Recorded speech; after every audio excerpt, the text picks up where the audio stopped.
হযরত আবু ইউসুফ মুরাদাবাদী রাহমাতুল্লাহ আলাইহি যিনি মুসলমান ছিলেন না বিধর্মী ছিলেন। আবু ইউসুফ মুরাদাবাদী বলেন, আমার কাজ ছিল আমার মুরাদাবাদ এলাকায় আমি আমার বাদশাহীর কাজটা পরিচালনা করতাম, কিন্তু আমার এলাকার মানুষ আমার দিকে তাকায় থাকতো আমি বিধর্মী হওয়ার কারণে। কি হওয়ার কারণে? বিধর্মী হওয়ার কারণে। হযরত আবু ইউসুফ মুরাদাবাদী বলেন, এ দুনিয়ার মানুষ, আমি আমার কর্মকাণ্ডগুলা সব সুন্দরভাবে করি। আমার এলাকার একজন ইমাম ছিলেন, আমার এলাকার একজন খতিব ছিলেন, যিনি ওনার সব কর্মকাণ্ডগুলা করতেন। ওই খতিব সাহেব ডাক দিয়ে কই, জগতের মানুষ, আমি আমার যে কাজ করতাম মসজিদের মধ্যে খেতাবতের দায়িত্ব পালন করতাম। মসজিদে খেতাবতের দায়িত্বগুলা পালন করা অবস্থায় আমি আমার সংসার চালাইতে বড় কষ্ট হয়ে গেছিল। কি চালাইতে? সংসার চালাইতে বড় কষ্ট হয়ে গেছিল। হযরত আবু ইউসুফ মুরাদাবাদীর এলাকার ওই খতিব সাহেব ডাক দিয়ে বলে, আমার স্ত্রী একদিন রাত্রবেলা আমার হাতটার মধ্যে ধরে ডাক দিয়ে কই, স্বামী গো, জানি আপনি রাগ করবেন, তবে আমি আপনার কাছে একটা কথা বলি, আপনি যে চাকরিটা করেন এই চাকরির টাকা দিয়ে তো আমাদের সংসার চলে না, ছোট বাচ্চাটার দুধ ক্রয় করা যায় না। স্বামী গো, আপনি নতুন একটা চাকরির মধ্যে চলে যান, যেটার মধ্যে যাওয়ার কারণে আপনি খুব বেশি ইনকাম করবেন। দেখবেন অনেক মহিলা আছে যারা স্বামী যা কামাই করে তাতে সন্তুষ্ট না, এক তুলনা দেয়, তোমার লগের বাড়ির অমুক এত টাকা কামাই করে, তুমি কি করো?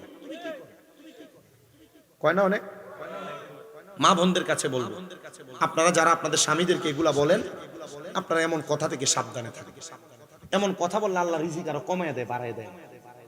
এজন্য আপনারা আল্লাহর প্রতি তাকওয়াবান হবেন, আল্লাহর প্রতি তাওয়াক্কুল ঠিক রাখবেন, দেখবেন আল্লাহ তাআলা অসংখ্য সম্পদ দান করবে। আর যদি সম্পদ নাও দান করে, যেটা দেয় এটাতে লাখ টাকার মালিকের থেকে বেশি শান্তি দান করবে। মহিলার কথা মোতাবেক ওই খতিব সাহেব বলেন, আমি আমার স্ত্রীকে বুঝ দেওয়ার জন্য আমি বললাম, ঠিক আছে আমি ওই চাকরিটা ছেড়ে দিব, কিন্তু আমি চাকরি ছাড়ি নাই, কারণ আমি জানি আল্লাহ তাআলার অভিশাপ বড় মারাত্মক। আমি আল্লাহর প্রতি তাওয়াক্কুল রাখা আমার আল্লাহ তাআলার কাছে দোয়া করতে লাগলাম, আল্লাহ আপনি আমার এমন লজ্জা দিয়েন না, আমার স্ত্রীর কাছে আপনি শরম দিয়েন না। ইমাম সাহেব ডাক দিয়ে কয়, জগতের মানুষ, আমি আমার আল্লাহ তাআলার কাছে তাহাজ্জুদ পড়তে লাগলাম, নফল ইবাদত করে করে কান্না করতে লাগলাম, কিন্তু আমার সম্পদ বাড়ে না, আমার টাকা পয়সা ধন বাড়ে না। আমি প্রত্যেকদিন সকালে বের হয়ে রাত্র আসি, আমার স্ত্রী আমার ডাক দিয়ে কই, স্বামী গো, কই আপনি যেই কাজে গেছেন আপনি কি নতুন কাজের টাকা পান নাই? আমি আমার স্ত্রীকে বলি, স্ত্রী আমার টাকার বেতনটা একসাথে পাবো। একদিন, 2 দিন, 3 দিন করে 7 দিন হয়ে গেছে আমার কোনো বেতন নাই। আমার স্ত্রী আমারে যখনই জিজ্ঞাসা করে, আমি তখন আমার স্ত্রীকে বলি, তোমার বেতন তুমি পাইবা, একসাথে দেওয়া হবে। কিন্তু ইমাম সাহেব ডাক দিয়া কই, বৃহস্পতিবার আমি আমার ঘরের মধ্যে বসাম, আমি যখন আমার ঘরে আসলাম আমার স্ত্রী আমারে ডাক দিয়া কই, স্বামী, প্রত্যেক বৃহস্পতিবারে কোনো কাজ কর্নেওয়ালা ব্যক্তি তাদের কাজের বেতন পাওয়া যায়, আপনি কি আপনার কাজের বেতন পান নাই? স্বামী ডাক দিয়া কই, স্ত্রী গো, আমি আমার কাজের বেতন কোথায় পাবো? আমি আপনাকে বলতেছি, আপনাকে আমি একটু পরে জবাব দিই।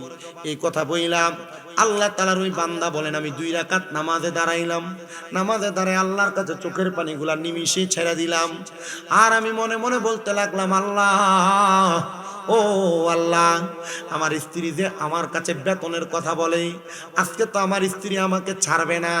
আল্লাহ তুমি বলো, তোমার কাছে তো জবাবের কোনো অভাব নাই, আমি আমার স্ত্রীকে কি জবাব দিব?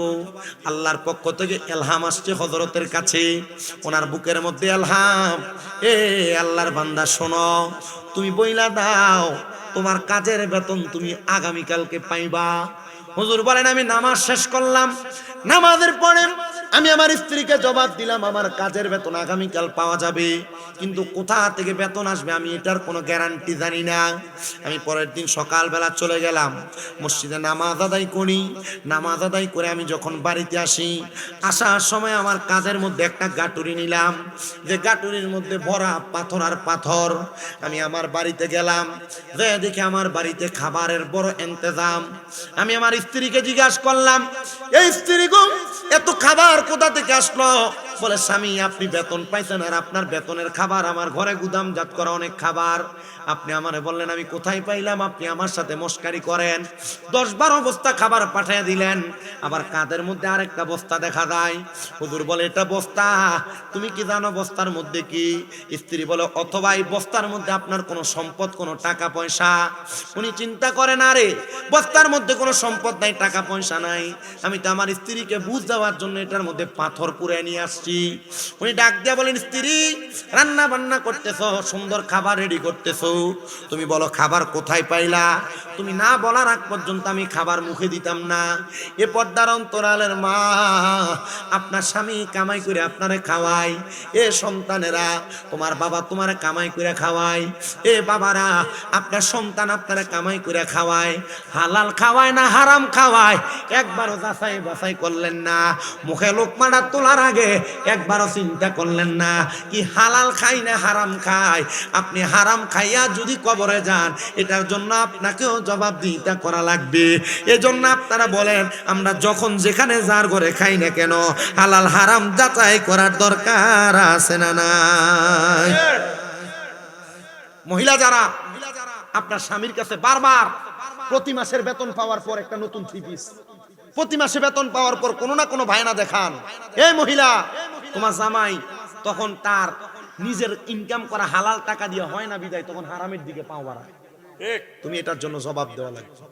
এজন্য ভালাবুরা খাওয়ার জন্য হারাম পথে না যাইয়া কম ডাল ভাত খাওয়ার জন্য হালাল পথে 1 টাকা এটা স্বামী কামাই করে কিনা এটা যাচাই করো। তুমি 10,000 টাকার শাড়ি কাপড় আর থ্রি পিস পরে শান্তি পাইবা না, কিন্তু 500 টাকার বাটিক কাপড় বললে দিয়ে শান্তি পাইবা। তবে লাগবো কি ইনকাম? আমরা দি কথা কন না, ইনকাম কি লাগবো? খতিবে মুকাররম ডাক দিয়া কই স্ত্রী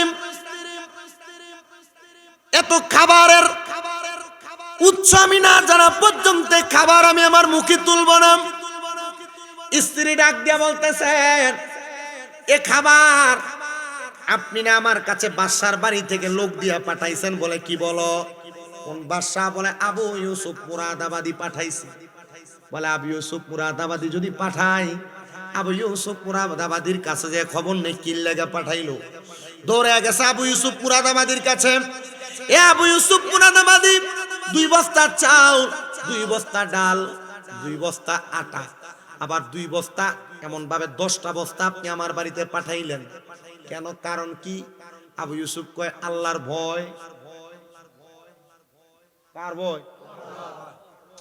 ইমাম সাহেব কয় আবু ইউসুফ মুরাদাবাদীর লোক আমার যোগাযোগ নাই, কথা নাই, বার্তা নাই, এক আল্লাহরে ভয় করে আমার বাড়িতে 10 বস্তা খানা পাঠাইছে।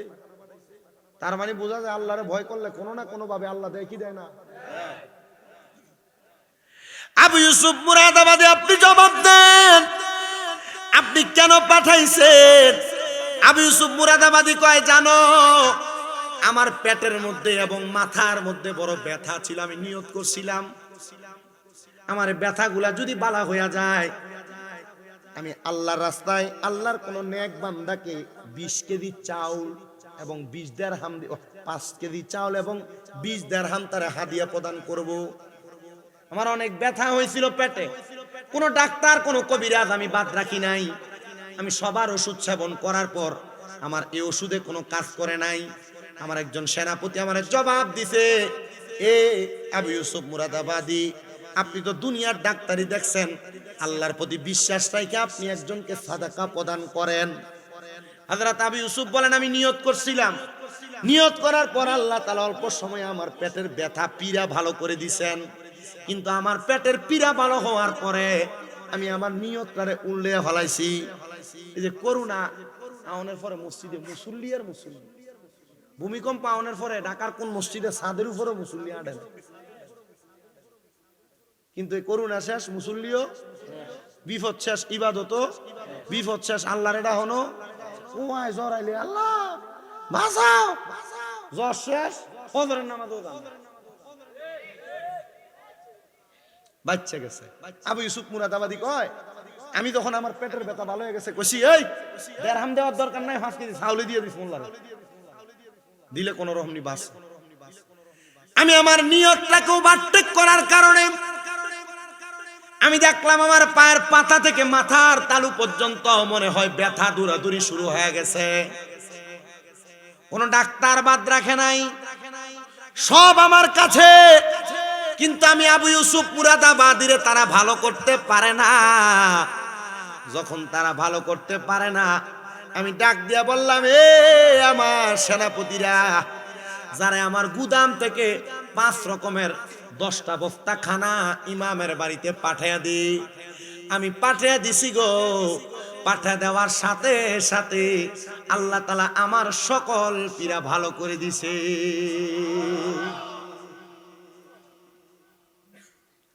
যখন ভালো হয়ে গেছে এগুলো আপনার বাড়িতে, উনি বলেন বুঝতে পারছি আমি যে আল্লাহ তাআলার কাছে 1 সপ্তাহ কাম ছিলাম। ওই যে বউ কইছে কাম করো, কাম করছে না, কাম করছে কার?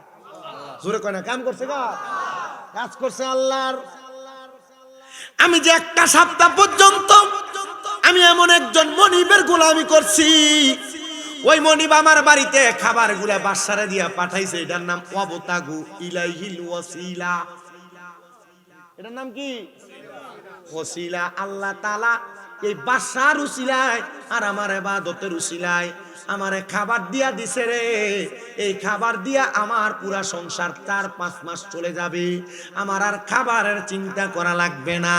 এবার আপনারা বলেন, এক আল্লাহর প্রতি বিশ্বাস আর তাওয়াক্কুল রাখলে আমরার খাবার আর রিজিকের ব্যবস্থা করে দেয় একজন, তিনি কি? উনি বাড়িতে চলে গেলেন। স্ত্রী ডাক দিয়ে কো, স্বামী সন্ধান পাইছেন? বলে হ পাইছি। আচ্ছা তো খাবার খান। খানা খাওয়ান। খাওয়ার পর স্বামী ওই যে আরেকটা বস্তা কান্দে করে আনছিলেন, এটা একটু খুইলা দেন। এটা কি আছে একটু দেখি, কারণ যা আনছেন শব্দ খানা, এটার ভিতরে নি দেড় হামডি আছে, কামের বেতনটা মুন্ডা। ইমাম চিন্তা করে, আরে আমি তো ৭০ ফুরে আনছি, বউরে বুঝ দিতাম, কিন্তু আল্লাহ তো আগেই বুঝ দিয়া লাইছে। এখন যদি স্ত্রী এটা খুলে আর যদি দেয় ৭০, আল্লাহর কাছে এই বউর কাছে কি জবাব দিবে? স্বামী ডাক দিয়া কয়, আমার স্ত্রী শোনো, আমার একটু সময় দাও, আমি 2 রাকাত নামাজ পড়ি। কয় রাকাত? 2 রাকাত। 2 রাকাত নামাজ কেমনে সম্পদকে এত বেশি বানায়া দেখতে শুনি। উনি বলে, আমি 2 রাকাত নামাজের নিয়ত করলাম। নামাজটার নাম সলাতুল হাজত। সলাতুল হাজত।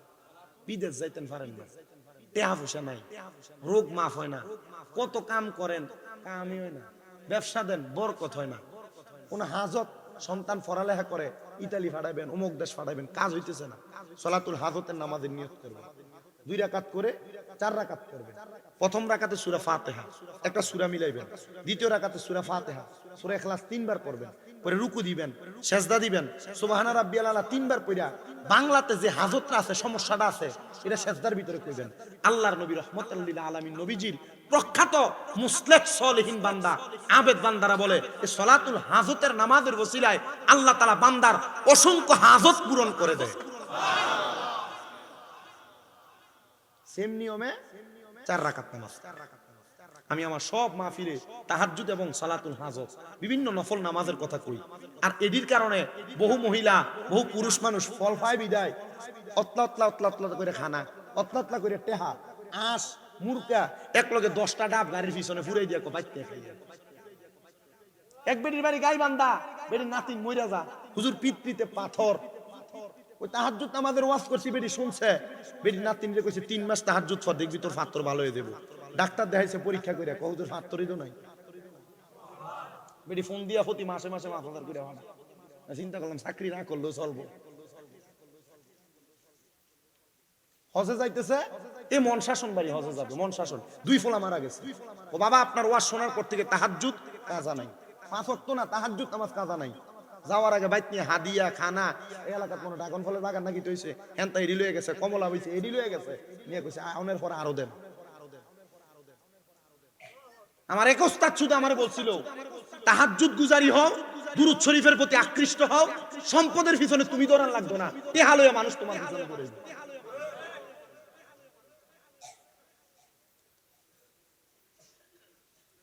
আমার এক ওস্তাদ বলে দিছে যে আলহামদুলিল্লাহ, যতটুকু আছে আলহামদুলিল্লাহ, আমি কি হুজুর আলহামদুলিল্লাহ, এর থেকে বেশি না, কারণ তাইর হিসাবের মতো হইলে তো রাস্তার কারিয়া এক প্লেট ফুচকা খাইতে পারতাম না। কথা কয় না? এর থেকে বড় হইলে তো রাস্তার দাঁড়াইয়া সুন্দরভাবে স্বাভাবিক চলতে পারতাম না। কুমিল্লা কান্দিরিফার সহ ফুটপাতের যত দোকানদার আছে বেশিরভাগ দিল আমার সম্পর্ক, দাঁড়াই দাঁড়াই কথা কইতাম পারি, খাইতাম পারি। কিন্তু যদি এর থেকে বেশি হয়ে গেলে তো আর পারতাম না। আলহামদুলিল্লাহ এতটুক দোয়া করেন, অহংকার না আইনা আল্লাহ যেন আল্লাহর প্রতি ইবাদত, তাকওয়া, খোদা ভীতিটা ঠিক রেখা দুনিয়ার সমাজে চলার তৌফিক দেয়। আমি দেখছি টাকা পয়সার ইনকামের রাস্তা অটোমেটিকলি কোন দিয়া জানি চলে। আজকে আপনাদের দোয়ায় আমি কইছিলাম না আমার 6টা মাদ্রাসা আছে, আমার এর মধ্যে এক মাদ্রাসা আজকে 2টা ছেলে হাফেজ হইছে। আজকে আমি মাগরিবের আগে দিয়ে মাদ্রাসায় ঢুকছি, এই যে ফলাফের নামাজ শেষ করে আইয়াই আমার ফায়ে ধরে সালাম করতেছি, ভিতরে হুজুর হেফজ শেষ। একটার বাড়ি আপনাদের বরুড়া ওড্ডা তার নানার বাড়ি, আর একটার বাড়ি যে বরুড়ার ইন্ডিয়া কি কয় ফয়াল গাছার পূব দিক দিয়া না জানি দক্ষিণ দিক দিয়া, এই 2টা ছেলে হাফেজ। আলহামদুলিল্লাহ বরুড়ার অনেক বাচ্চা আছে আমার মাদ্রাসা নূরপুরে। আমি এতটুক বিশ্বাস রাখি আপনারা যারা আছেন আল্লাহর ওয়াস্তে, আল্লাহর প্রতি তাকওয়া, আল্লাহর প্রতি বিশ্বাস, খোদাভীতি এবং বিপদ আপদে ধৈর্য, অসুস্থতা এমন ধৈর্য ধারণ করেন, আপনি সম্পদ কামাই করার জন্য চেষ্টা করাও লাগবে না, দেখবেন অটোমেটিকলি সম্পদ আপনার পিছনে ঘুরতেছে। 2 রাকাত নামাজ পড়তে সুযোগ দাও, খাতিবে মুকাররম 2 রাকাত নামাজ আদায় কইরা, কারণ মুনাজাতের ভিতরে যদি কই আল্লাহ আমারে তুমি মাফ করো, আমার সম্পদে বস্তায় যা আছে এগুলারে তুমি স্বর্ণ বানায় দেবো, বুঝা লাইবো। আমি মনে হয় মুনাজাতে আল্লাহর কাছে কইতেছে। উনি কয় 2 রাকাত নামাজ পড়া সালাতুল হাজতের নামাজের দোয়াটা কোনে করব, সেজদার ভিতরে বাংলায় সেজদায় কয় আল্লাহ আমি তোমার কাছে মাপ চাই, ইজ্জত বাঁচাও, তুমি চাইলে মাটিরও স্বর্ণ বানাইতে পারো, আল্লাহ পাথরগুলারে তুমি যে কোনো একটা সম্পদে পরিণত করে দাও। নামাজ যখন শেষ করছে স্ত্রী বস্তাটা টান দিয়া খুইলা দেখতে পুরা বস্তার পাথর স্বর্ণ হয়ে গেছে। ইবাদত করছে আল্লাহর, স্বর্ণ বানাইয়া দিছে আল্লাহ। আল্লাহ চাইলে সম্ভব, এটার অন্য কোনো প্রমাণ লাগবে না। মদিনাতুল মুনাওয়ারার পাশে উহুদ পাহাড়ের দিকে তাকাও, কিয়ামতের আগে আল্লাহ তাআলা পুরা উহুদ পাহাড়ে স্বর্ণ বানিয়ে দিব। তাহলে আল্লাহ চাইলে পাহাড়ে পাথরে স্বর্ণ বানাইতে পারেনি? অস্বীকার করলে কাফের, কারণ নবীর হাদিসের কথা, পুরা উহুদ পাহাড় স্বর্ণ হয়ে যাবে। আল্লাহর প্রতি তাকওয়ার ব্যাপারে আরো কিছু কথা বলি। মুগুজি এলাকার চা দোকানের ভিতরে এমন অনেক কুনেটটা মানুষ দোকানে বসে দেখবেন, যারার কাম হলো দোকানে বইয়া বইয়া মানুষের বদনাম করা, কে কি অন্যায় করে, কে কি কাম করে তার বাড়ির ব্যাপারে কথাবার্তা বলা, এমন অনেক আছে না নাই? এমন 3 জন মানুষ যারা মানুষের সমালোচনা নিয়ে ব্যতিব্যস্ত থাকতেন, পরের বদনাম করতেন। তারা 3 জন মানুষ মানুষের সমালোচনা বদনাম নিয়ে তারা ব্যস্ত। তারা আল্লাহর প্রতি বিশ্বাস, খোদাভীতি তাদের ছিল না। যখন খোদাভীতি তাদের নাই, তারা দুনিয়ার সমাজের মধ্যে চলাফেরা করে আর মানুষের বদনাম করে, মানুষের ক্ষতি করে। কিন্তু মানুষের ক্ষতি যে লোকগুলা করে, মানুষ যখন বুঝা যায় তখন এই লোক থেকে একটু সাবধান থাকে, দূরে দূরে থাকে।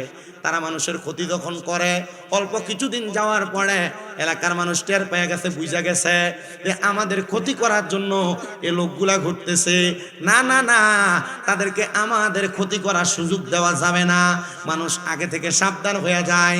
তারা 3 জন বলে, আমরা যখন টের পেয়ে গেলাম আমাদের ক্ষতির সাধনের কথা মানুষ বুঝে যায়, আমরা 3 জন একসাথে হইয়া এলাকার বাহিরে যাইয়া আমরা একা একা বসে বসে প্ল্যান করতে লাগলাম একটা গুহার মধ্যে।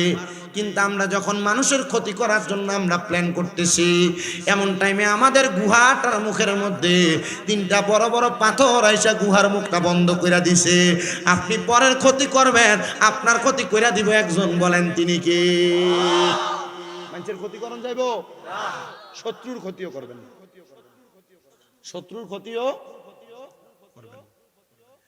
তিনি ডাক দিয়ে বলেন, জগতের মানুষ, আমরা আবার আল্লাহ তাআলার কাছে বলতে লাগলাম, আল্লাহ আপনি যে আমাদের ক্ষতি সাধনের বিষয়টা দেখতে পাইলেন, আল্লাহ আমরা এখন ওয়াদা করতেছি আর কোনোদিন মানুষের ক্ষতি করব না, আমাদেরকে বাঁচিয়ে দেন।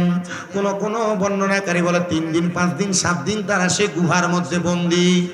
আল্লাহর কাছে ডাক দিয়ে বলে, আল্লাহ আমি গুহার মধ্যে বন্দী, তুমি আমারে মাফ করে দাও। আল্লাহ তাদেরকে মাফ করে না, কারণ পাপ গুনাহ অন্যায় পাপাচার মানুষ যখন বেশি করে তখন আল্লাহ তারার বিপদ দেয়।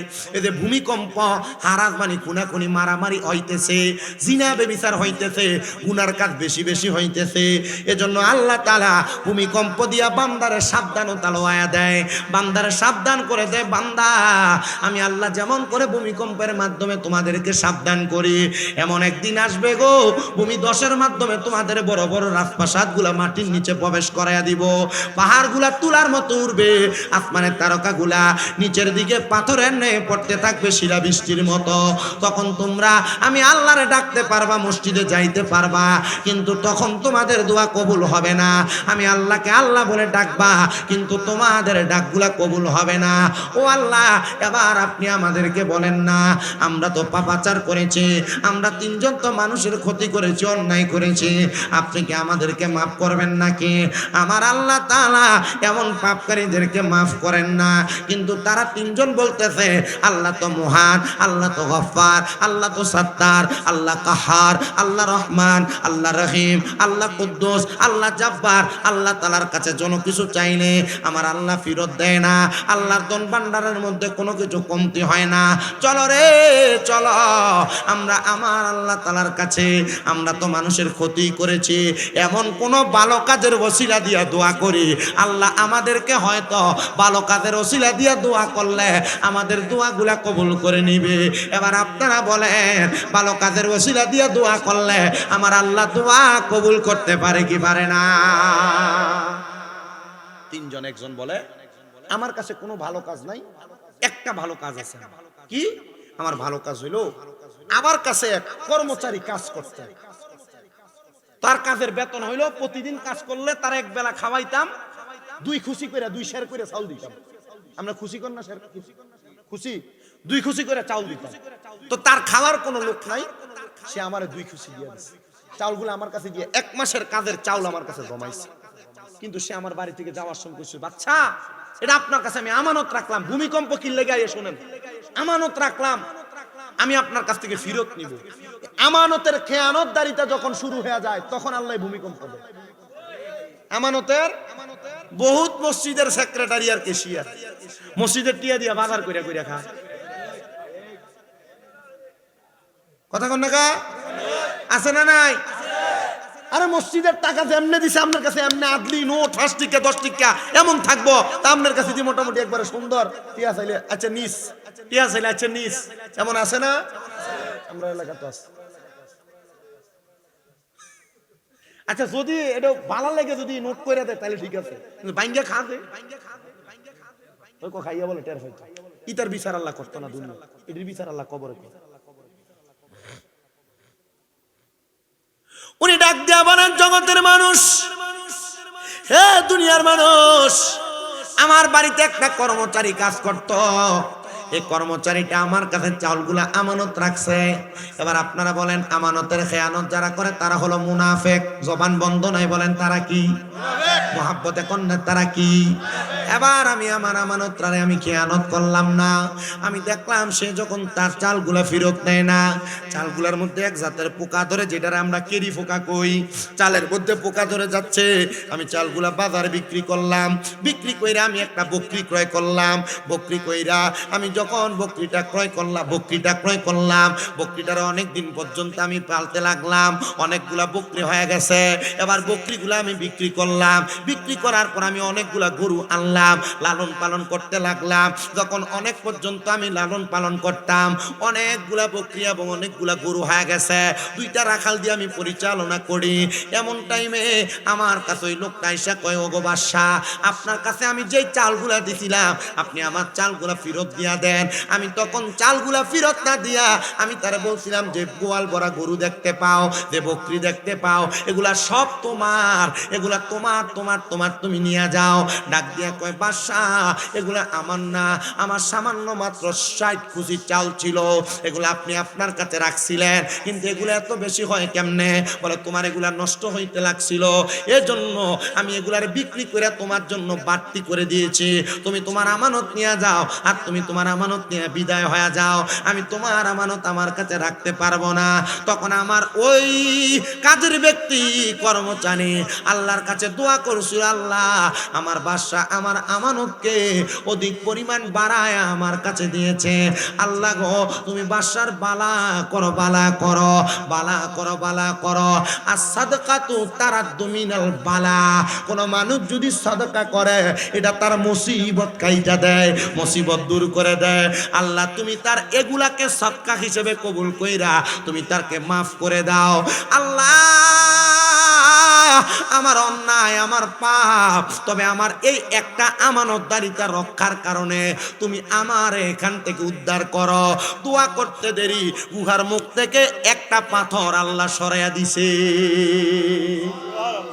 পাথর আইছে কয়টা? 3টা না সরলে বাইর হওয়া সম্ভব। এবার আরেকজনকে বলে তুমি দোয়া করো না, কি ভালো কাম আছে যেটার মাধ্যমে তুমি মাপ পাইবা? তিনি বলতেছেন আমার অন্য কোনো কাজ নাই, আমি জিনা থেকে বেঁচেছিলাম। এ বাবা, যাদের ঘরে স্ত্রী আছে তবু আপনার পরকীয়ার সম্পর্ক, এ পর্দার অন্তরালের মা আপনাদের যাদের স্বামী আছে থাকার পর আপনার পরপুরুষের সাথে সম্পর্ক, আমি আপনাদেরকে বলি এই জিনা ব্যভিচার যখন বেড়ে যায় এটার কারণে সমাজের মধ্যে নতুন নতুন রোগ আসে, নতুন নতুন ভূমিকম্প আসে। আল্লাহ তাআলা দুনিয়াকে সাবধান করায়া দেয়। এই জন্য জিনা ব্যভিচার থেকে বাইরে থাকবেন। আপনি মনে করতেছেন কোন নারীর সাথে অবৈধ সম্পর্ক এটাই জিনা, আপনি মনে করতেছেন কোন পুরুষের সঙ্গে অবৈধ সম্পর্ক এটাই জিনা, না। জিনা শুধু এটাই না, কোন নারীর দিকে আপনার চোখ দিয়া অবৈধভাবে অথবা বৈধভাবে কোন নারী আপনার গায়রে মাহরাম তার দিকে আপনার চোখ দিয়া তাকাইলে জিনা। চোখ দিয়া চাইলে আপনার বাবি হইলে জিনা হইতো না, মনে হয় না? খালতো বোন মামতো বোন হইলে জিনা হইতো না? ওয়াজ বুঝনের দায়িত্ব আপনারা, করণের দায়িত্ব আমার। বুঝবেন কি বুঝবেন না এটা গত বছর কিন্তু এই ওয়াজের একটা ধারা আমি করছিলাম, পর্দার মহিলারা। তাইলে পরনারীর দিকে চোখ দিয়ে চাইলে কি হয়? গুনাহ না, কো জিনা হয়। গুনাহ হইলে মাফ আছে, জিনা হইলে মাফ নাই। কোন পরনারীর সাথে জবান দ্বারা কথা বলা জিনা, জবানের জিনা। কোন নারীর গলার আওয়াজ, গানের আওয়াজ, মুখের কথার আওয়াজ কান দিয়া শোনা, কানের জিনা। গান হননি ফুলাই, কানের জিনা। কোন নারীর সঙ্গে দেখা করার জন্য পাও দিয়া হাইটা হাইটা যাওয়া, পায়ের জিনা। কোন পরনারীরে আপনার লেগে গায়রে মাহরাম মুরব্বী কোন তোর বাপের মতো দোয়া করে দে, বাপের মতো কি চাইবো দোয়া করে দিলে জিনা, বাপের মতো চলবে না, জিনা যেটা এটা জিনা। কোন পরনারী গায়রে মাহরাম মহিলারে নিজের হাত দ্বারা স্পর্শ করা, হাতের জিনা। চোখের জিনা হয়, মুখের জিনা হয়, কানের জিনা হয়, পায়ের জিনা হয়, হাতের জিনা হয়। এজন্য জিনা করবা না, জিনা থেকে বেঁচে থাকবা। জিনা থেকে বেঁচে থাকলে আমার আল্লাহ তাআলা আপনারে দুনিয়াতে তারাক্কি দান করবে। যখন জিনা ব্যভিচার বেড়ে যাবে সমাজের মধ্যে বিভ্রান্ত হবে, মারামারি হবে, কাটাকাটি হবে, সমাজের মধ্যে ভূমিকম্পের মতো ভূমিধস হবে, মানুষের সম্পদ ধন সম্পদ কইমা যাবে। এবার উনি ডাক দিয়ে বলে আমি আমারে জিনা থেকে বাঁচায়া রাখছি। বলে কেমনে বাঁচায়া রাখছেন? ডাক দিয়া কই জগতের মানুষ, আমার একটা চাচাতো বোন বড় সুন্দর, তার চেহারাটা বড় মায়াবী। আমি তারে যখনই দেখতাম আমার মনের মধ্যে টেনশন লাগতো, তারে যদি পাইতাম আমি তার দেহটাকে বুক বিলাস করতাম। আমি চিন্তা করতে লাগলাম কোন মেয়ের ব্যাপারে, কোন মহিলার ব্যাপারে মনে মনে এমন চিন্তা করা আপনার অন্তরের জিনা। অন্তরের জিনা মেলামেশা করলে যেই গুনাহ, অন্তরে গুনার কথা চিন্তা করাও জিনার গুনাহ। চিন্তা করে দেখো। আমি চিন্তা করতে লাগলাম। এমন একদিন রাত্রবেলা আমার চাচাতো বোন আমার ঘরের দরজায় ডাক দিয়া বলে, ভাইজান মাত্র 200 দিরহামের জন্য আমি মহা মুসিবতের মধ্যে পড়ে গেলাম, আপনি আমার 200 দিরহাম দিয়া সহযোগিতা করেন। আমি আমার বোনকে প্রস্তাব করলাম 200 দিরহাম দিতে পারি একটা বিনিময়, যদি তুমি তোমার দেহটাকে আমাকে ভোগ করতে দাও। তার বেশি প্রয়োজন হওয়ার কারণে সে আমারে এবার তার দিরহামের কথায় রাজি হয়ে গেছে। রাজি হইয়া সে তখন আমার প্রস্তাবটা রাজি হইয়া টাকা নিয়ে চলে গেছে। পরের দিন সে আমার কাছে আসছে, আমি তারে ধাক্কা দিয়ে আমার খাটের উপর ফালাইলাম। তার দেহের উপর যখন আমি আস্তরণ করব, দেহের উপর উপরণ করব, এমন টাইমে আমি দেখলাম তার চোখগুলা বায়া বায়া পানি পড়তেছে। আমি তারে জিগাইলাম, তোমার চোখে কেন পানি দেখা যায়? আমার জবাব দেয়, ভাই আপনি আমার আল্লাহরে ভয় কইরা পারেন না গো আপনি আমার ইজ্জতটা রক্ষা করতে, আমার সঙ্গে আপনি মেলামেশা না করতে।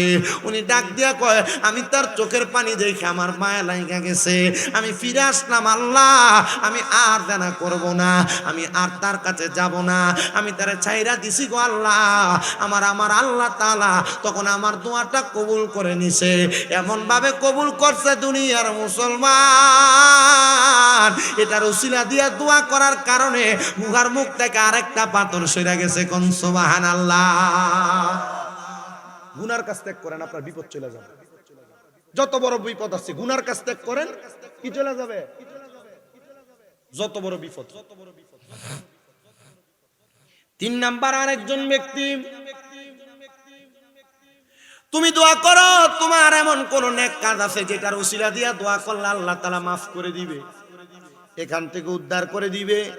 তিনি ডাক দিয়া কয়, আমার আর কোনো ভালো কাজ নাই, একটা ভালো কাজ আছে। বলে কোন ভালো কাজ? বলে আমার ভালো কাজটা হইল, আমি দুনিয়াতে চলাফেরা করা অবস্থায় আমার সম্পদ কম, টাকা কম, ইনকাম কম। আমি 2টা উটনি পালন করতাম, যেটার দুধ দহন করে বাজারে বিক্রি করতাম, আমরাও খাইতাম। আমার ওই উটনিগুলারে দহন কইরাম, যখন আমি দুধগুলো একটা পাত্রতে নিতাম, আগে আমি আমার আম্মারে খাওয়াইতাম, তারপর আমার একটা ছোট বাচ্চা তারে পান করাইতাম, তারপর আমি আমার স্ত্রীরে পান করে আমি পান করতাম। একদিন যখন আমার উটনির দুধ আমি দহন করি, দহন করে আমার আম্মা জানের কাছে যাওয়ার পর আমার আম্মা জান ঘুমায় গেছেন।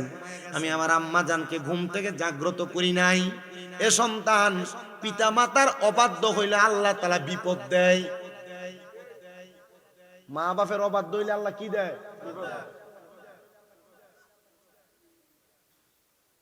মা বাপরে বাদ দেন না, খানা দেন না, কিন্তু বউর হরিরে কি সুন্দর আব্বু আম্মু কয়ে ডাক দেয়, আছে না? বউয়ের কথা শুনে আপনি বাইরে থেকে আইয়াই মারে ধমক দিয়ালান, বাপরে ধমক দিয়ালান।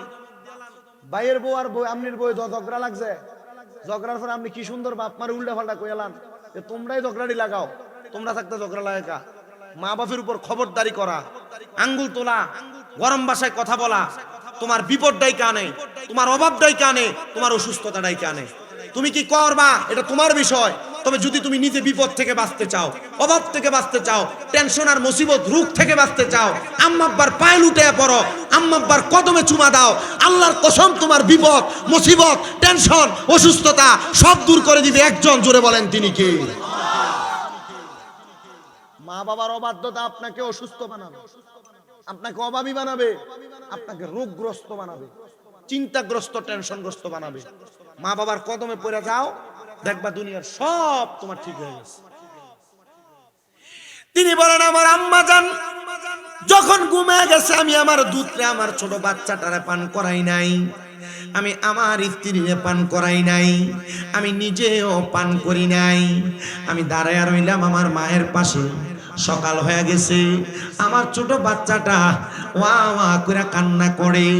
আমার আম্মা জান আমার সন্তানের কান্নার আওয়াজ শুনে ঘুম থেকে জাগ্রত হয়ে গেছে। যখন জাগ্রত হয়েছে, আমি আমার আম্মা জানে দুধ পান করাইছি। আমার মা ডাক দিয়ে কই, সন্তান গভীর রজনীতে তুমি আমার পাশেই দাঁড়ানো ছিলা, তোমরা নিজেরও কি পান করো নাই? না গো মা, তোমারে না খাওয়াই আমরা খাই না। বউ তোমারে লুগে লুগে নাস্তা আনতে কইছে, রাত্রবেলা বউয়ের লেগে নাস্তা ডাললা, আব্বা আম্মা কি খায় একবারও কইলা না। বউরে কত দামি দামি খানা রেস্টুরেন্টে নিয়ে খাওয়াও, আব্বা আম্মার 1 মাসে 1 কেজি ফলও কিনা খাওয়াও না, বউরে শ্বশুর শাশুড়ির বাড়িতে নেওয়ার সময় আইসক্রিম ফুচকা চটফটি কত কিছু খাওয়াও, আব্বা আম্মারে নিয়ে তো কোনোদিন ঘুরতে দেয়া দামি কোনো খানা খাওয়াইলা না। সন্তান একটা বার আমার কথাটা মনোযোগ লাগাও, কত আব্বা জানার 100 টাকাও আব্বার সন্তানের কাছে খুঁজা নেওয়া লাগে। ও সন্তান, তুমি কি জানো নবীর হাদিস কি বলে? আমার নবীর হাদিস বলে, কোন বাবা তার সন্তানের যত সম্পদ আছে অনুমতি লাগবে না, অনুমতি ছাড়া পুরা সম্পদ যদি খরচ করে ফেলে ওই আব্বার কোনো গুনাহ হবে না, কারণ ওই আব্বার সন্তানের যত সম্পদ এগুলা সন্তানের না, এগুলা সব তার আব্বা বেঁচে থাকা অবস্থায় তার আব্বার সম্পত্তি। জবান খুলে জোরে জোরে এখন আল্লাহু আকবার। 100 টাকা খুঁজে না লাগে, 100 টাকা খোঁজা লাগে। আমি তো এখনো বলে আসছি, ইসমাইলের আম্মার কাছে বলে আসছি, তারপরও দেয় না। আমি বলছি আমার বাপে যদি দৈনিক আমার মন চাই প্রতিদিন 1000 করে হাত খরচ দিতাম, আমার হেবারের কাছে যা দেই খরচ হড়ালা খরচ করে, আমার আব্বার কাছে যা দেই কুরসি মানুষের কি বিচি করে খরচ করে। হ্যাঁ, বউর কাছে জিগা বেচতে দে, যে বেড়ায় বউর কাছে জিগে এরপরে দেয়। আর না না না, জিগানোর কাহিনী আছে তো, কারণ তেনা কামাই করে না চুলাটা তার বেটির কাছে বাঁধে, কথা কয় না কা, তার ব্যাংকটা তার বউ।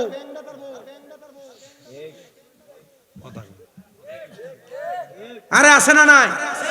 তবে দুনিয়াতে এমন কিছু কিঞ্চিত ঘটনা ঘটছে যে ঘটনাগুলো খুব বেইনসাফি ঘটনা।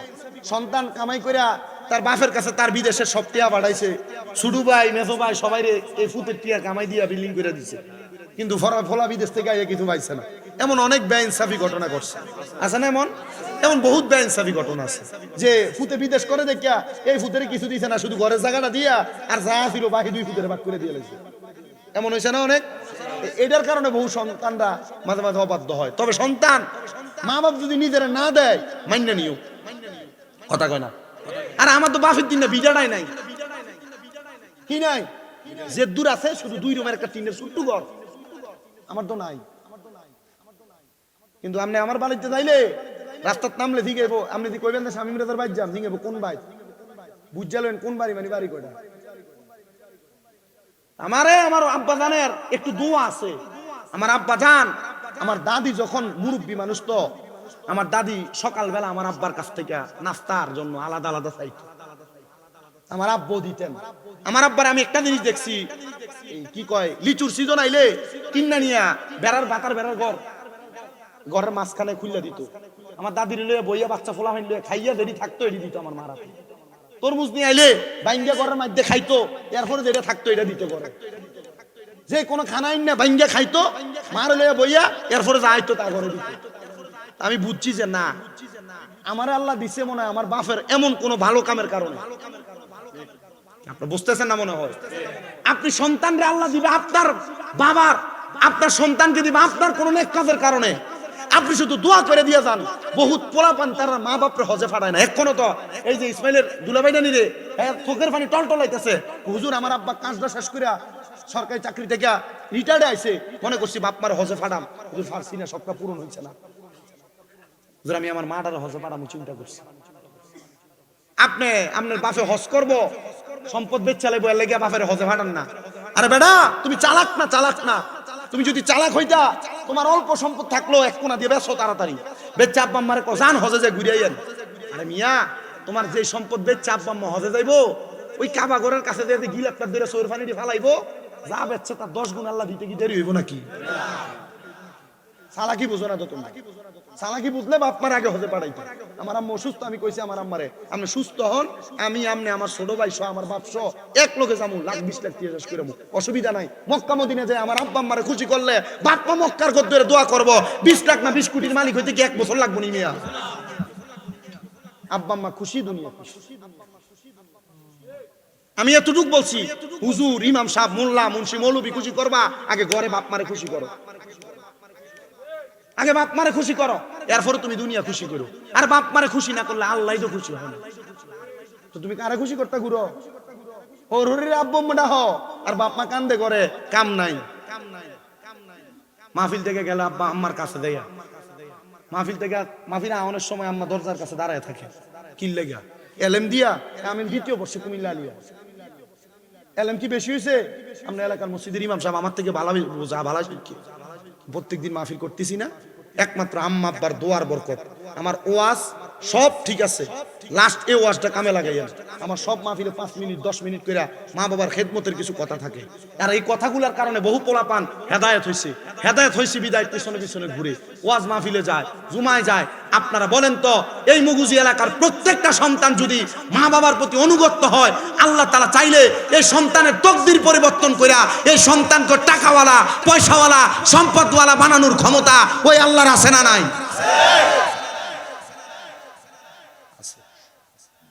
মাহফিল সফল হবে তখন কালকে যদি শুনেন যে হ্যাঁ শামীম রাজার কথা শুনছে আমার ফুতে হেদায়েত হইছে আমার ফুতে আমার ফায়ে ধরে বাইতে মাফ চাইছে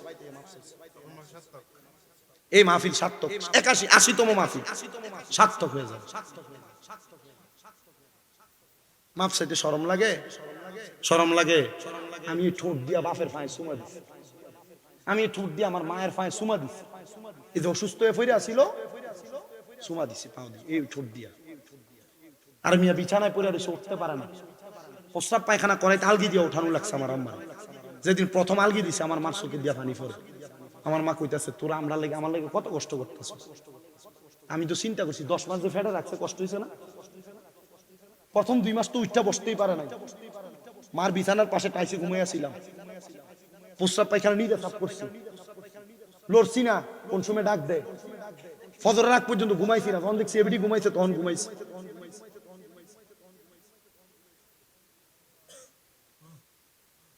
আর আপনার আম্মা আব্বা এমনি পড়ে থাকে আমি আল্লাহর কাছে এখন এই যে মাহফিলে চলে আসি 2 দিনের জন্য 3 দিনের জন্য চলে যায় আল্লাহর কাছে বারবার কই আল্লাহ আমি জানি না আমার মার হক আমি আদায় করতে পারছি না তুমি আমার এটার কারণে বদদোয়া দিও না আমি আমার মার কাছে আইয়া কই আম্মা আপনি আমার বদদোয়া দিয়েন না কোনো কষ্ট হয়নি বারবার ফোন দিয়ে দিকে খাইছেন নি আপনারা মা বাপরে দমকাননি আমি দমকাই তবে আমার দমকটা অন্য রকমের আমি আমার মারে দমকাই টাইম মতো খানা খায় না দেখি আমি আমার মারে ধমকাই টাইম মতো ওষুধ খায় না দেখি আমি আমার আম্মারে ধমকাই বেশি করে হাঁটে না কেন আমি আমার আম্মারে ধমকাই টাইম মতো গোসল সবকিছু ঠিক মতো হয় না কেন আমি আমার এক ওস্তাদের দিকে গেছি হুজুর গুণ হইবনি সে এমন ভাবে দিস যেন কোমলতা থাকে অসুস্থ মানুষ সুখ দেখে নাই সুখে পড়ছে অসুস্থ হয়ে গেছে আপনি দেখবেন পৃথিবীর এমন অনেক মা বাবা অনেক টাকাওয়ালা আছে টাকার মালিক হইছে অসুস্থ হয়ে গেছে টাকার মালিক হইছে মরে গেছে সুখ শান্তি দেখে যাইতে পারে নাই আপনাদের পায়ে হাত দিয়ে বলি যা করেন আম্মা আব্বার পায়ের কাছে পড়ে থাকে